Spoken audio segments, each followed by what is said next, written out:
Civil services with जकी में आप सभी का स्वागत है और आज हम फिर से एक विशेष वीडियो लेकर के प्रस्तुत हुए हैं और ये विशेष वीडियो जो है वो छात्रों की मांग पर वीडियो श्रृंखला है और इसमें आप जानते हैं कि जकी सर से पूछे।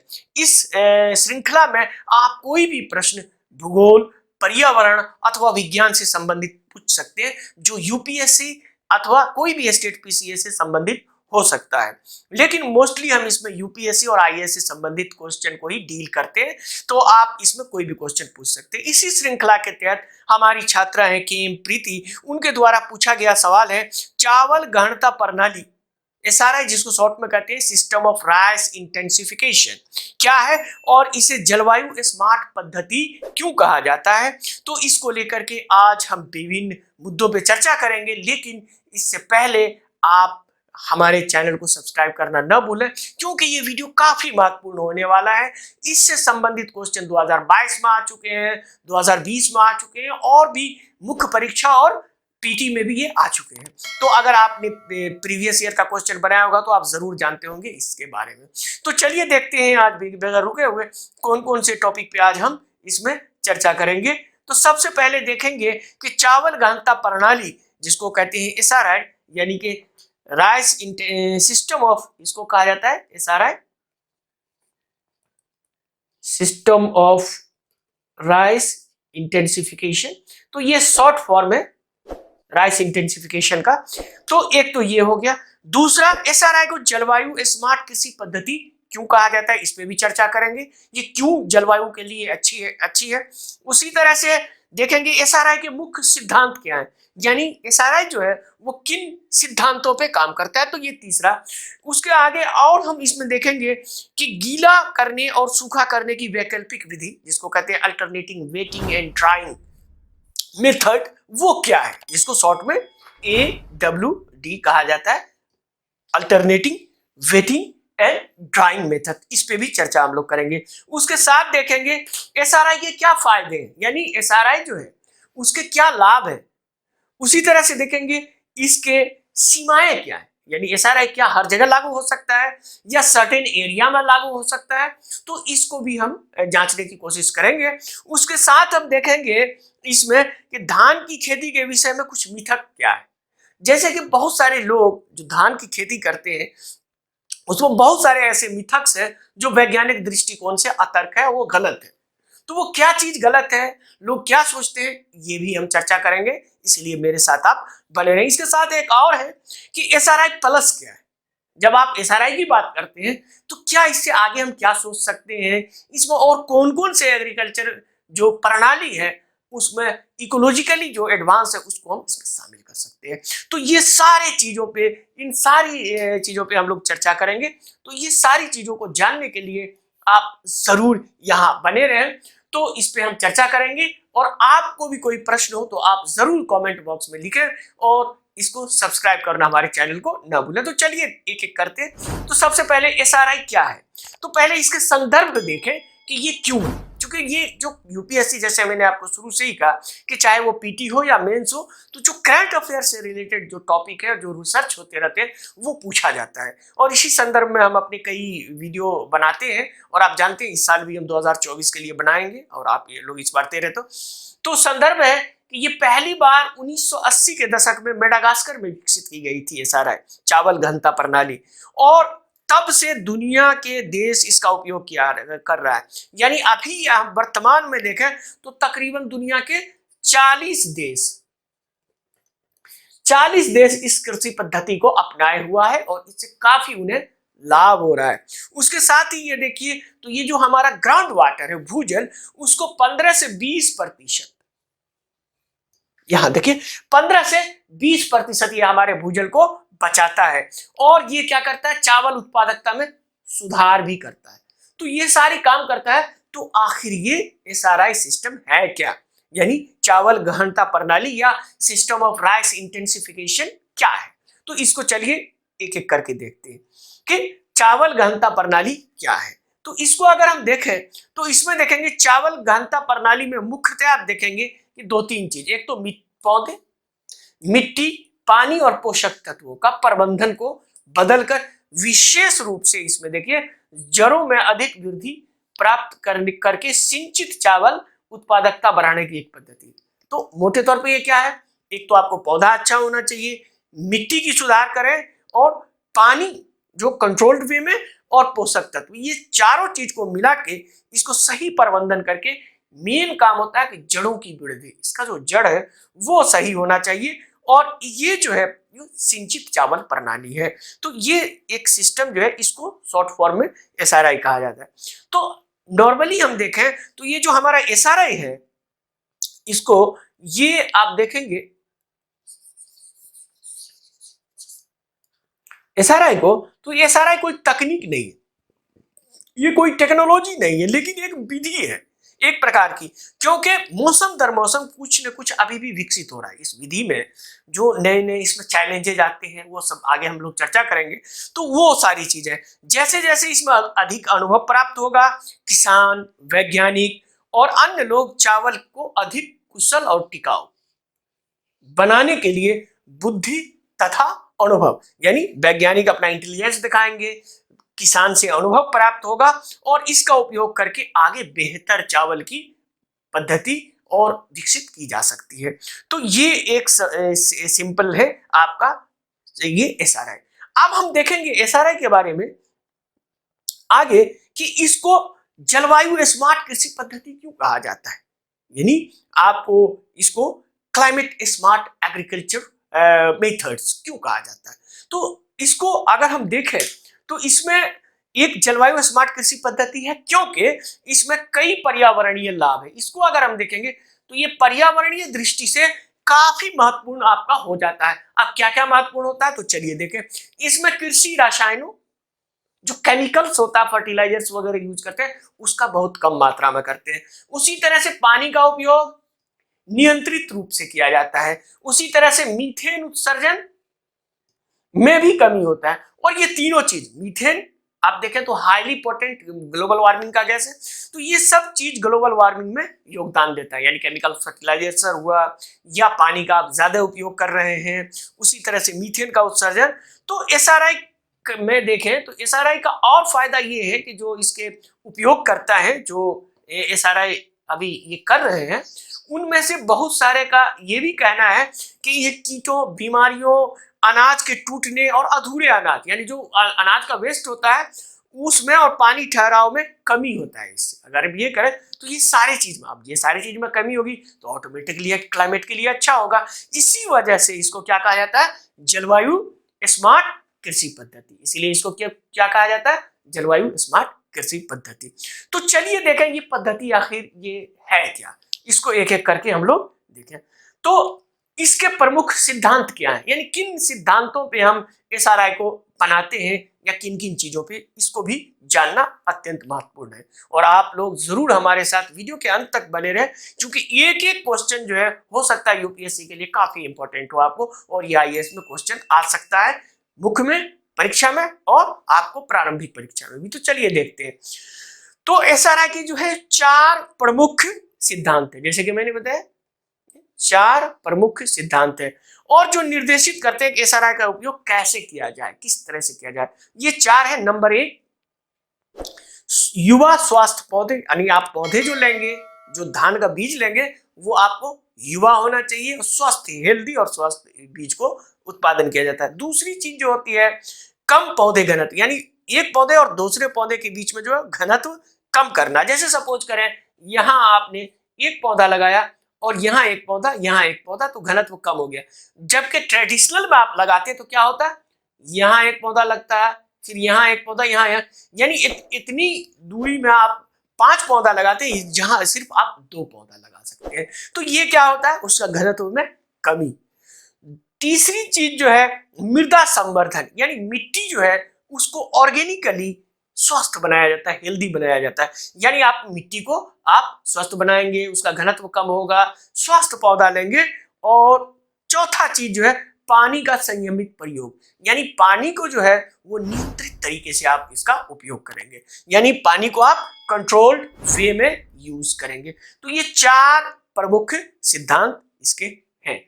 अब देखिए इसको एक सिंपल तरीके से हम समझाने की कोशिश आपको कर रहे हैं, एक छोटा सा इसे ये देखिए, आप पहले क्या कीजिए, तो युवा स्वास्थ्य बीज या पौधे से आपको शुरुआत करना है इस एसआरआई के लिए। उसके आगे आपको चलते हुए क्या करना है, इसमें पौधों के बीच में प्रतिस्पर्धा को कम करने के लिए उसके बीच उचित दूरी, यानी दूरी आप अच्छी तरह से उसकी बना के रखें। उसी तरह से हम देखेंगे तो आप मिट्टी, यानी मिट्टी स्वस्थ एवं उपजाऊ मिट्टी आपको निर्माण करना। किस तरह से निर्माण करना, ये ऑर्गेनिकली, यानी आप बीज लिया, ये लिया, तो ये सारी चीजों को आपको क्या करना है, ऑर्गेनिकली करना है। उसी तरह से देखेंगे तो फिर आपको वाटर मैनेजमेंट करना है, यानी आवश्यक न्यूनतम मात्रा में पानी, यानी जितनी जरूरत है आपको उतनी ही पानी देना है, ऐसा नहीं कि पानी में पूरा उसको डुबो देना है। तो ये 4 चीज जो है ये प्रमुख इसके सिद्धांत है। तो हमने देखा एसआरआई के 4 प्रमुख सिद्धांत।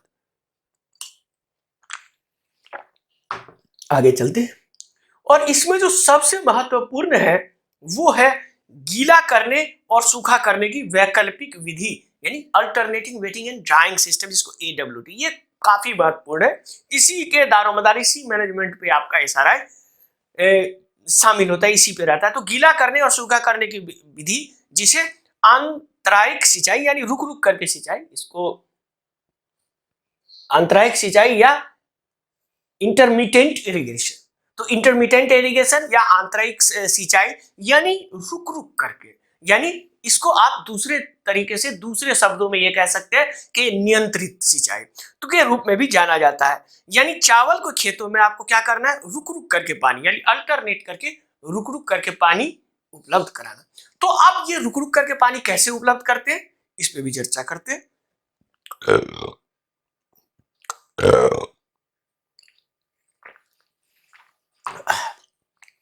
तो पहली बात है, इसके लिए हमें एक छोटा सा इसके आकार का कोई भी बांस या कोई भी खोखले वस्तु का एक इस तरह का पाइप आप ले सकते हैं, इस तरह का पाइप जो तकरीबन आपका 30 सेंटीमीटर, देखिए 10 सेंटीमीटर पानी जमीन के ऊपर, 20 सेंटीमीटर जमीन के नीचे, और जो 10 सेंटीमीटर आपके जमीन के ऊपर है वो आपको जो है सो नॉन परफोरेटेड होना चाहिए, और जो नीचे वाला है वो परफोरेटेड, यानी उनके अंदर छेद होना चाहिए छोटा छोटा, जैसा आप यहाँ देख रहे हैं, आप जो यहाँ देख रहे हैं, यानी ये नीचे वाला में देखिए छिद्र है और ऊपर वाला, तो ये इस तरह का आप लेंगे 30 सेंटीमीटर। तो इससे क्या होगा कि जो पानी यहाँ मौजूद है, यहाँ पे आप देख लीजिए, तो अब उसको क्या किया जाता है, आपको पहले पानी यहाँ 5 सेंटीमीटर एवं भर दिया। अब ये 10 था, अब इस आधा यहाँ कीजिए, तो यहाँ आधा 5 तक आपने भर दिया।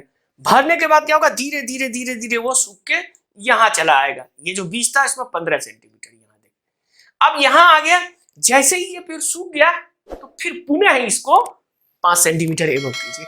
तो ये जो बार बार गीला और सूखा करने की पद्धति है, इससे क्या होता है कि जड़ों को सही मात्रा में पानी मिलता है और उसको उसमें सही मात्रा में वृद्धि होती है। तो चलिए इसको एक छोटा सा, आप जानते हैं जब हम आपको वीडियो देते हैं तो उसमें मैं आपको एनिमेशन से काफी समझाता हूं, तो ये छोटा सा एनिमेशन है, इसको भी जरूर देखिए। चलिए देखते हैं, तो ये एनिमेशन है, ये देखिए,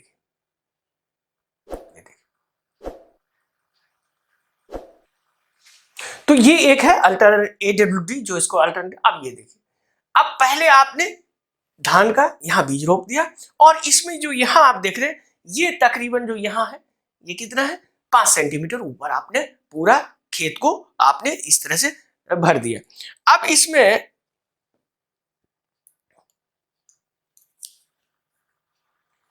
इसमें क्या करना है हमको, आगे देखिए। अब ये धीरे धीरे धीरे धीरे देखिए कि जैसे ये सूख रहा, अब धीरे धीरे धीरे सूखेगा। तो जब से 15 सेंटीमीटर बिलो हुआ, यानी आपने जो ये मैंने आपको बताया था पाइप, तो ये पाइप अब जैसे ये 15 सेंटीमीटर बिलो हुआ, फिर से आपको यहाँ पानी भरना है, फिर से आपको पानी भरना है। अब ये देखिए इसका जड़ यहाँ तक है, तो इस तरह से आप देख सकते हैं, यहाँ देखिए इस तरह से एनिमेशन से बहुत आसानी। अब ये देखिए फिर इन्होंने क्या किया,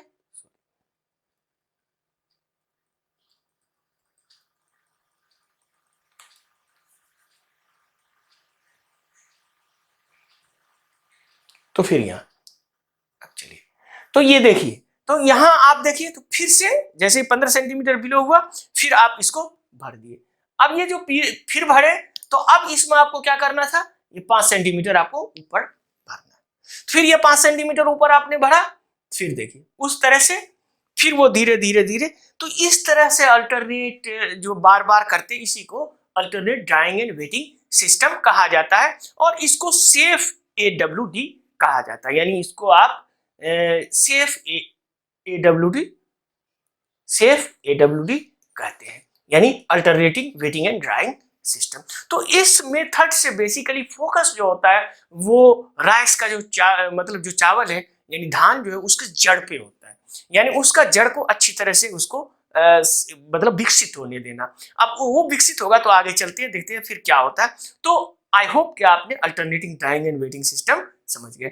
आगे चलते हैं इसी में, तो देखते हैं ये क्यों महत्वपूर्ण है, क्योंकि इस जल प्रणाली के परिणाम स्वरूप महत्वपूर्ण जल का बचत होता है, यानी इससे आपका जल का बचत होता है। पानी की कमी को दूर करने में एक महत्वपूर्ण, आप देखते हैं हर जगह वाटर स्ट्रेस है, पानी की कमी है, उसके लिए ये काफी इंपॉर्टेंट है। दूसरी चीज जो देखेंगे तो इसमें मीथेन उत्सर्जन कम होता है। अब क्यों होता है मीथेन उत्सर्जन कम, तो होता क्या है, क्योंकि इसके अंदर आप देखेंगे तो रुक रुक करके पानी डाला जाता है, जैसा आपने देखा नीचे गया फिर से डाले, तो इस तरह से क्या होता है कि मिट्टी जो है एरोबिक स्थिति में रहता है, यानी जैसे ही वो नीचे गया मिट्टी में हवा आ गया, यानी एरोबिक आ गया, उसमें ऑक्सीजन हुआ, और जिससे क्या होता है कि मिथेनोजेंस अर्थात जो मीथेन उत्पादक जीव होते हैं, ऑर्गेनिज्म होते हैं, उस ऑर्गेनिज्म इस तरह के मतलब सूखा जो एरोबिक्स रहती है इसको बर्दाश्त नहीं करते, अर्थात वो विकसित नहीं हो पाते। इससे क्या होता है, मीथेन का कम उत्सर्जन या लगभग नहीं के बराबर उत्सर्जन होता है। तो ये भी काफी इंपॉर्टेंट है। तीसरी चीज जो है इसमें जड़ जो स्वस्थ जड़ प्रणालियों को बढ़ावा देकर जब होता है तो पौधे की कार्य क्षमता, उसकी जड़ अच्छी होगी, फिर उसका विकास भी अच्छा होगा, क्योंकि वो अधिक मिनरल वगैरह नीचे से ले पाएंगे। तो ये चीज जो है AWD की महत्वपूर्ण खासियत है। चलिए आगे चलते हैं और देखते हैं इसमें कि SRI के फायदे क्या है। इस तरह के फायदे आपने अक्सर देखा होगा कि हर एग्जाम में पूछते हैं कि ये नई टेक्निक है, तो ये जो है ये पद्धति SRI पद्धति, इसके क्या क्या लाभ है, क्या क्या फायदे हैं, तो इस लाभ को हम लोग एक एक करके देखते हैं। तो देखिए SRI के कुछ प्रमुख लाभ निम्नलिखित हैं। नंबर 1, बीजों की आवश्यकता बचत। चूंकि एक ही पौधा अधिक दूरी पर लगाया जाता है तो SRI में क्या होता है कि आवश्यकता में केवल 4 से 8 किलोग्राम बीज ही प्रति हेक्टेयर होता है। ये काफी इंपॉर्टेंट है, यानी बीज की बचत, यानी जहां पहले आप 10 किलोग्राम 15 किलोग्राम या 20 किलोग्राम एक हेक्टेयर में लगाते थे, वहां सिर्फ आप 7 से 8 किलोग्राम में आपका पूरा हेक्टेयर का बीज हो जाता है। तो ये एक सबसे इंपॉर्टेंट चीज है, चूंकि इसमें क्या होता है आप दूर दूर इसमें लगाते हैं, तो इसलिए पहला चीज, तो पहला हो गया आपको ये बीजों की बचत। दूसरा चीज जो हो गया इसमें सबसे पानी की बचत। चूंकि इसमें हम देखते हैं कि जो पारंपरिक होता है उसमें धान का खेत को पूरा डुबो दिया जाता है, जबकि इसमें क्या है अल्टरनेट होता है, सिर्फ 5 सेंटीमीटर ऊपर रखते हैं, फिर जैसे नीचे गया फिर देखा हमने कि 15 सेंटीमीटर तक वो खाली हो गया, फिर मैंने 5 सेंटीमीटर बढ़ा। तो इस तरह से क्या होता है कि पानी की बचत आपको 35 से 40%, यानी जो ट्रेडिशनल है उससे आप देखेंगे तो 35 से 40% आपका पानी का बचत होता है। तीसरी चीज जो देखेंगे जो सबसे महत्वपूर्ण है, अधिक पैदावार। इसमें अनाज और भूसा दोनों का, यानी इसमें आप देखेंगे तो इसके फल भी अच्छे लगते हैं, इसमें दाने भी ज्यादा आते हैं, और दाने ज्यादा आएंगे तो डेफिनेटली बात है भूसे भी अच्छे होंगे। तो अधिक पैदावार और अनाज और भूसा दोनों में अधिक पैदावार ये होता है। चौथी चीज जो है अवधि कम, यानी जो ड्यूरेशन होता है आपके चावल का पकने का सिस्टम, वो भी थोड़ा कम हो जाता है, 10 दिन तक कम हो जाता है, यानी मोटे तौर पे आप देखें तो ये अवधि 10 दिन तक कम हो जाता है। इसके अलावा और फायदे उसको भी देखते हैं हम लोग। रासायनिक इनपुट, यानी जो रासायनिक इनपुट होता है उसमें कमी, यानी कम रासायनिक खाद डालते हैं, ज्यादातर इसको हम जैविक पे ही निर्भर रहने देते हैं, जो तो इसलिए इसमें रासायनिक इनपुट कम होता है। उसी तरह से कम मीथेन उत्सर्जन, जो हमने चर्चा किया, जो मीथेनोजेन है जो ऑर्गेनिज्म है वो इसमें पनप नहीं पाते, जिसकी वजह से मीथेन नहीं हो पाता। क्योंकि मीथेन स्टेगनेंट वाटर में होता है, जो रुका हुआ पानी होता है उसमें होता है, तो यहाँ पानी रुकने का सवाल ही नहीं है, तो इसका मतलब मीथेन कम उत्सर्जन होता है। उसी तरह से सातवीं चीज जो है कीटों और बीमारियों का प्रकोप कम होता है। चूंकि आप देखेंगे SRI में जो पौधे होते हैं हमारे, वो अधिक मजबूत होते हैं, क्योंकि उसका जड़ अधिक स्वास्थ्य मजबूत पौधा होता है, तो इस पर कीट और बीमारी का कम प्रकोप होता है, यानी उसका बहुत ही कम असर पड़ता है। आठवीं चीज जो हम देखेंगे, अनाज के आकार में परिवर्तन किए बिना अनाज का वजन बढ़ जाता है। एक तो अधिक पैदावार होता है और अनाज का जो वजन है वो भी बढ़ जाता है, यानी जहां आप 4 दाने का वजन जो होता था 100 ग्राम, अगर मान ले 4 दाने का मतलब 100 ग्राम में आप देखिए कि इतना आता है, उतने में आप मतलब आप 100 की जगह 125 ग्राम आ रहा है या 150 ग्राम आ रहा है, तो वजन भी आपका ज्यादा हो जाएगा। उसी तरह से हम देखेंगे चक्रवाती तूफान झेलने में सक्षम, तो ये सबसे इंपॉर्टेंट है, चूंकि ये काफी स्ट्रॉन्ग मजबूत होता है, तो अगर कभी चक्रवाती तूफान आया तो वो भी ये उसको भी झेल लेता है, उसको भी झेलने में ये सक्षम होता है। तो इसका मतलब आप देख लीजिए कि चक्रवाती तूफान को भी ये झेल गया। और ज्यादातर जो चावल की खेती होती है, हम जानते हैं कि समुद्र के किनारे, जैसे कि उड़ीसा आप देख लें, बंगाल देख लें, ये जहाँ चक्रवात जो संभावित एरिया होता है, जिसको साइक्लोन प्रोन एरिया कहते हैं, उसमें काफी मात्रा में चावल होता है, तो ये भी काफी इंपॉर्टेंट है। उसी तरह से 10वीं चीज जो है शीत सहनशीलता।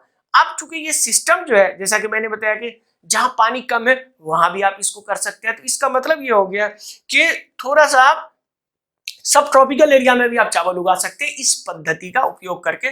तो वहां अगर ज्यादा ठंडी पड़ेगा तो उससे भी ये सहनशीलता, यानी शीत सहनशीलता, जो अगर अधिक कोल्ड पड़ेगा वो भी ये सहन कर सकता है। 11वां जो है इसका सबसे महत्वपूर्ण है, जैविक गतिविधि से मृदा स्वास्थ्य में सुधार। अब चूंकि ये सारी चीजें जो होती है उसमें लेस केमिकल यूज किया जाता है, जो फर्टिलाइजर्स वगैरह होता है, यानी ज्यादातर हम इसको बायोलॉजिकली करते हैं, जैविक रूप से करते हैं।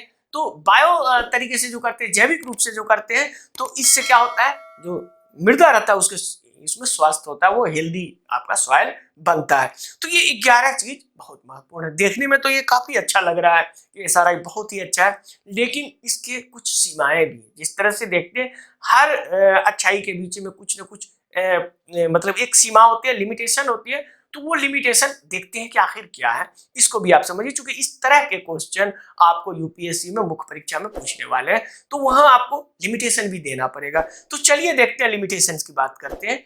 तो एसआरआई की सीमाएं क्या है, यानी इसके क्या क्या लिमिटेशंस है, तो इसके कुछ लिमिटेशंस है उसको हम लोग देख लेते हैं। इसके कुछ निम्नलिखित सीमाएं हैं।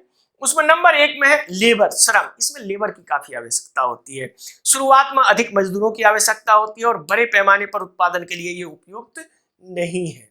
चूंकि पहली बात तो ये देखिए कि इसको आप मजदूर ज्यादा लगेगा, और ज्यादातर जो आपको, जैसे मैंने बताया, कोई खास टेक्निक नहीं है, ये कोई बड़ा सा आपको मशीन लेके नहीं करना है, आपको बाज़ाब्ता उस पाइप को लेके हर जगह लगाना है, फिर उस तरह से करना है। तो उसमें क्या होता है कि सारा काम ज्यादातर मैनुअली किया जाता है, तो मजदूर की जरूरत पड़ेगी। उसके साथ साथ ये बड़े पैमाने पर जो उद्योग ये के लिए नहीं, लेकिन हाँ छोटे पैमाने पर बहुत ही इंपॉर्टेंट है, बहुत ही महत्वपूर्ण है।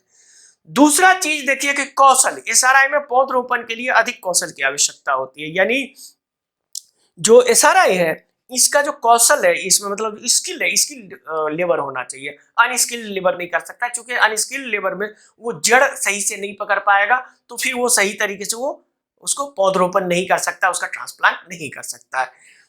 तीसरी चीज जो है जल, यानी जल जो मैंने बताया मैनेजमेंट, कि ये 15 सेंटीमीटर नीचे गया फिर 5 सेंटीमीटर, तो ये काफी सख्त नियंत्रण प्रबंधन होता है। आप 15 की जगह 25 कर दीजिएगा, 20 कर दीजिएगा, तो ये फिर काम नहीं करेगा। तो इसका मतलब है कि ये भी आपको तीसरा पॉइंट जो है ये भी काफी इंपॉर्टेंट है। चौथा पॉइंट देखते हैं, चौथा जो है खरपतवार, यानी पारंपरिक रोपाई की तुलना में यहाँ खरपतवार अधिक होता है। चूंकि हम पेस्टिसाइड, जो केमिकल पेस्टिसाइड्स होता है या वीड्स को ये करने वाला होता है, इसका बहुत कम उपयोग किया जाता है। तो इसका मतलब है कि खरपतवार बढ़ता है। जब खरपतवार बढ़ेगा फिर उसके लिए फिर खरपतवार को साफ करने के लिए फिर से लेबर की बात हो जाती है। तो ये थोड़ी सी लिमिटेशंस है। उसी तरह से देखें सिंचाई, तो सिंचाई के साधन न होने पर एसआरआई उपयुक्त नहीं। कहीं भी आप एसआरआई की बात कर रहे हैं तो ये क्या है, हम बताएं कि नियंत्रित वाटर प्रणाली, अल्टरनेट वेटिंग एंड ड्राइंग, और जहां सिंचाई सुविधा नहीं है वहां नहीं हो सकता, या जहां हमेशा पानी रहता है कुछ एरिया में, जो या नेचुरल बरसात से पानी आ रहा है, तो वहां ये एसआरआई नहीं लागू होगा, वहां फिर आपको ट्रेडिशनल करना पड़ेगा। तो इसका मतलब है एसआरआई वही होगा जहां सिंचाई की सुविधा उपलब्ध हो आपके लिए, पानी नियंत्रित करके इसमें यूज करने के लिए। जब तक नियंत्रित यूज नहीं कीजिएगा तो ये फिर एसआरआई कामयाब नहीं होगा। तो चलिए ये सीमाएं हम लोगों ने जाना।